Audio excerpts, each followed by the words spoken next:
Hi guys, welcome back to a new video. Today I'm gonna tell you how to make a conveyor belt in Roblox Studio that moves players and parts.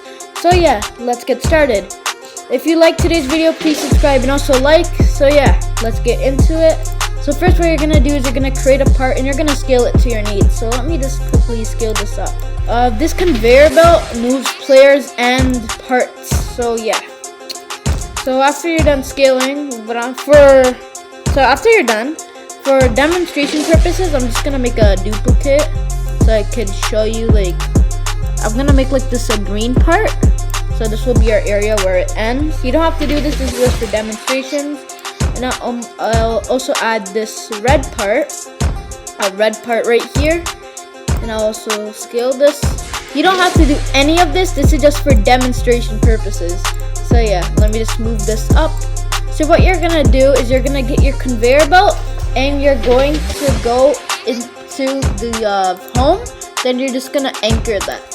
So after you're done anchoring, you're gonna click on your conveyor belt and you're gonna go to properties. Make sure you have your properties open. If you don't have it, go to view.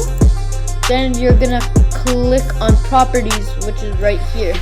Also click on explorer, which will help you too, but we don't need it in this video. It's just nice to have it open.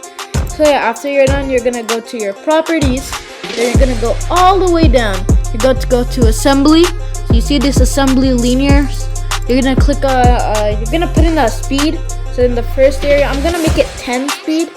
So yeah, after you're done that, you can do it any, but 10 is okay. So you're gonna click on play. So yeah, it's loading, and you can see the parts moving. And voila, I went in the green area. And plus it also moves people. Let me show you. And it's very cool. If you want to move people, instead of just making it 10, you might want to make it 20. So let me show you with 20. So let me show you with 20 speed. So instead of this, I'm just gonna change it to 20. Okay, now I'm gonna play. As you can see, this red part's going super fast. But for a player, it's about enough. You can make it more if you want to. So yeah, it's up to you. I hope you guys enjoyed today's video, and yeah, I'll see you in the next video. Bye.